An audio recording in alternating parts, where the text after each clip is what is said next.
कुछ चीज़ें इंटरनेट पे बहुत दिनों से चल रही है, मेरे ख्याल से उस पे क्लैरिफिकेशन देना बहुत ज़रूरी हो गया है।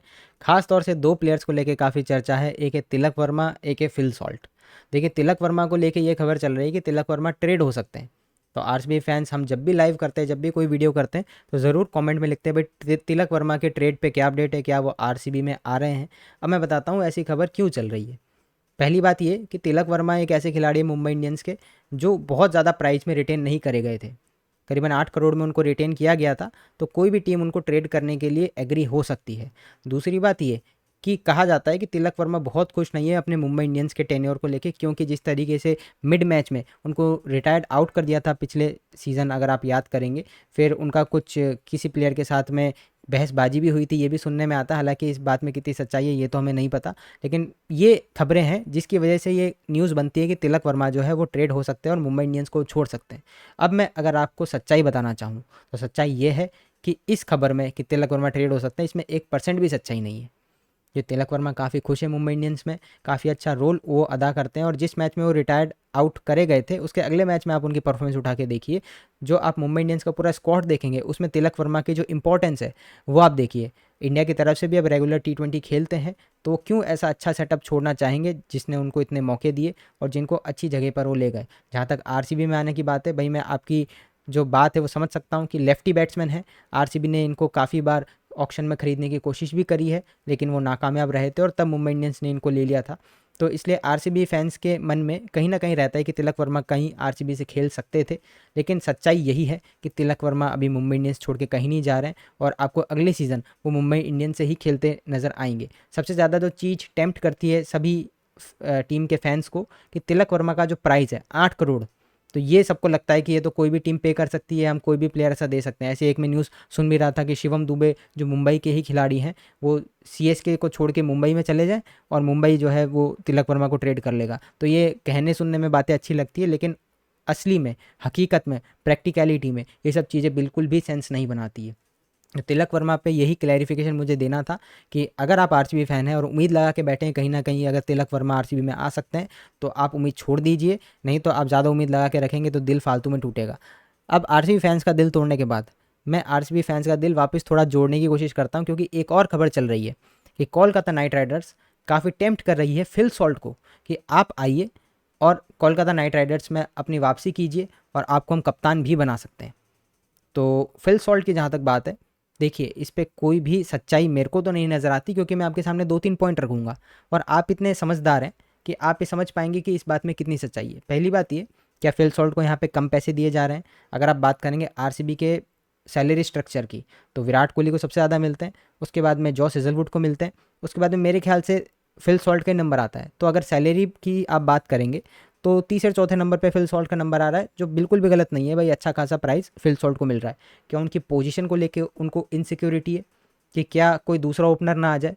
तो ऐसी भी बात नहीं है। फिल सॉल्ट को जिस अंदाज में खेलना है, जो उनका नेचुरल अंदाज है, उसमें जो है टीम उनको खेलने के लिए हाँ करती है। जिस भी मैच में वो अवेलेबल हैं, हर एक मैच उन्होंने इस सीज़न आरसीबी की तरफ से खेला है।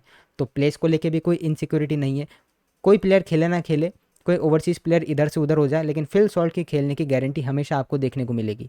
वहीं तीसरी बात ये कि दुनिया के सबसे ग्रेटेस्ट बैट्समैन, इस जनरेशन के सबसे बढ़िया प्लेयर विराट कोहली के साथ उनको ओपन करने का मौका मिल रहा है। इतनी अच्छी कमराडरी इन दोनों प्लेयर्स के बीच में हमें देखने को मिली है, तो इसमें फिल सॉल्ट के छोड़ के जाने का कोई सेंस बनाता नहीं है।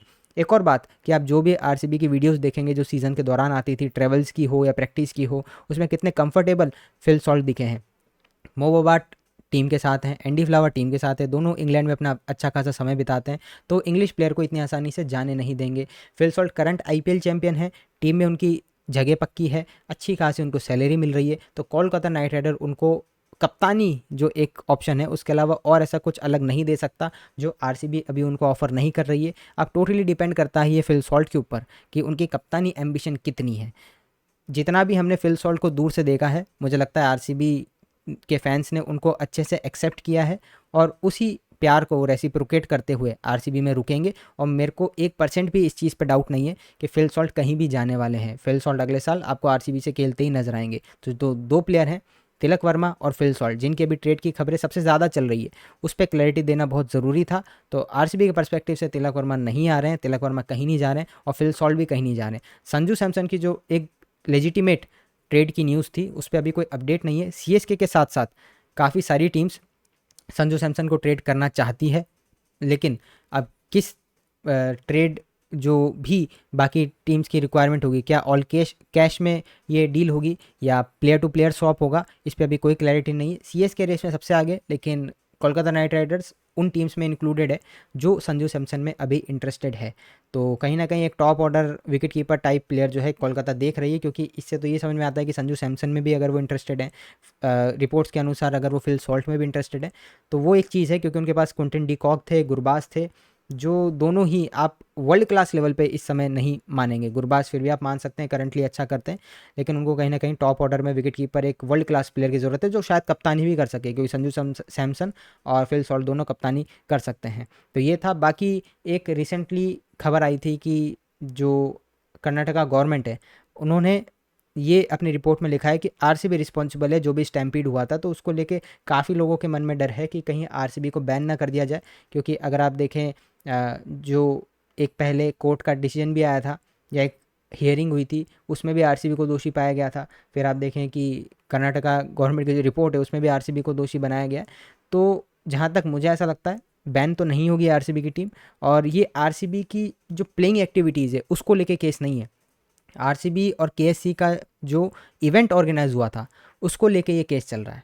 तो उसमें जो भी पेनल्टी होगी, जो भी दिक्कत होगी, वो आरसीबी इवेंट मैनेज जिसने किया था उस पे होगी। तो आरसीबी प्लेयर्स, कोचेस, उनका कोई डायरेक्ट इन्वॉल्वमेंट नहीं है। अगर आप याद भी करेंगे 2013 में क्यों सीएसके और राजस्थान को बैन किया गया था, क्योंकि उनके ओनर्स मयप्पन और राज कुंद्रा दोनों डायरेक्टली बैटिंग में इन्वॉल्व थे। उनको पहले से जानकारी मिल जाती थी, उस हिसाब से वो बैटिंग प्लेस करते थे और बैट्स जीतते थे, जो इंडिया में पूरी तरीके से इलीगल काम है। तो आप प्लेयर्स का उसमें इन्वॉल्वमेंट था, ओनर्स का डायरेक्ट इन्वॉल्वमेंट था, तो इसलिए आपने देखा कि वो दो टीम्स बैन हुई थी। जो स्पॉट फिक्सिंग राजस्थान के कुछ प्लेयर्स ने करी थी, उसका इसमें बहुत बड़ा हाथ नहीं था कि क्यों राजस्थान बैन हुआ था। उसका मेन कारण ये था कि उनके को ओनर बैटिंग करते थे, जो कि लीगल नहीं है इंडिया में, उसकी वजह से ऐसा हुआ था। तो आरसीबी का क्रिकेटिंग एक्टिविटीज़ को लेके अभी तक कोई भी ऐसा जो बड़ी है वो दिक्कत नहीं आई है जिसकी वजह से आरसीबी बैन नहीं होगी। लेकिन भाई देखिए, आप एक तरफ रखें बैटिंग को और एक तरफ रखें कि 11 लोगों की जान चली गई, तो डेफिनेटली 11 लोगों की जो जान गई है वो ज़्यादा कीमती थी।